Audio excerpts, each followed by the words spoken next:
बाबरी मस्जिद निर्माण को लेकर लगातार सुर्खियों में छाए रहे मुर्शिदाबाद के विधायक हुमायूं कबीर पर तृणमूल कांग्रेस ने बड़ा एक्शन लिया है।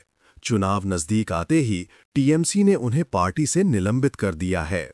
हुमायूं कबीर 6 दिसंबर को बाबरी मस्जिद की नींव रखने पर अड़े हुए थे और इसी बयानबाजी ने बंगाल की राजनीति में हलचल मचा दी थी। कहा जा रहा है कि मुख्यमंत्री ममता बनर्जी भी उनके इस कदम से बेहद नाराज थीं, क्योंकि पार्टी पहले ही साफ कर चुकी थी कि वो किसी भी ऐसे विवादित मुद्दे में खुद को शामिल नहीं करेगी। लेकिन हुमायूं कबीर लगातार दावा करते रहे कि नींव रखने के कार्यक्रम में कई वरिष्ठ टीएमसी नेता मौजूद रहेंगे, जबकि पार्टी शुरुआत से ही इससे दूरी बनाती रही।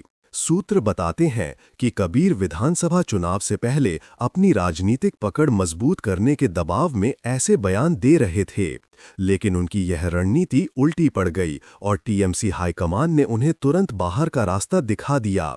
याद रहे, ये वही कबीर हैं जिन्होंने यह कहकर सबको चौंका दिया था कि बंगाल पुलिस भी मुझे नींव रखने से नहीं रोक सकती। पार्टी इसे लेकर खासा असहज थी, क्योंकि टीएमसी किसी भी तरह से हिंदू वोटों की नाराजगी नहीं बढ़ाना चाहती थी। बज्जर सब्सक्राइब रिमाइंडर: अगर आप देश और राजनीति की हर बड़ी खबर सबसे पहले और बिना किसी भ्रम के पाना चाहते हैं, तो अभी हमारे चैनल को सब्सक्राइब कर लें। आपका एक क्लिक हमें और बेहतर कंटेंट बनाने की ताकत देता है। वापस खबर पर। मुर्शिदाबाद में ममता बनर्जी की बड़ी रैली से ठीक पहले हुमायूं कबीर पर कार्रवाई का फैसला लिया गया, ताकि ये विवाद चुनावी माहौल को बिगाड़ न सके।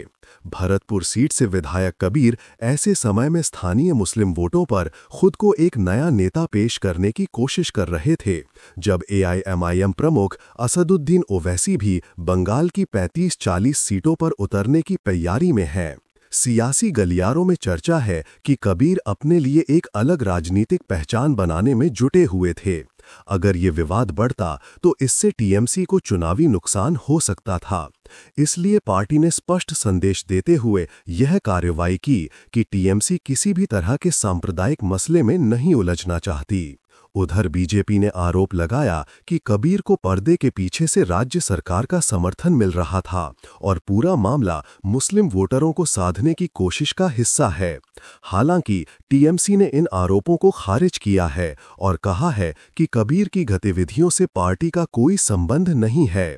अब देखना यह है कि कबीर का अगला राजनीतिक कदम क्या होगा। क्या वे किसी नए राजनीतिक मंच की तरफ बढ़ेंगे या इस विवाद के बाद शांत बैठेंगे। बंगाल की राजनीति इस समय बेहद संवेदनशील दौर से गुजर रही है और हर छोटा कदम भी बड़ा असर डाल सकता है।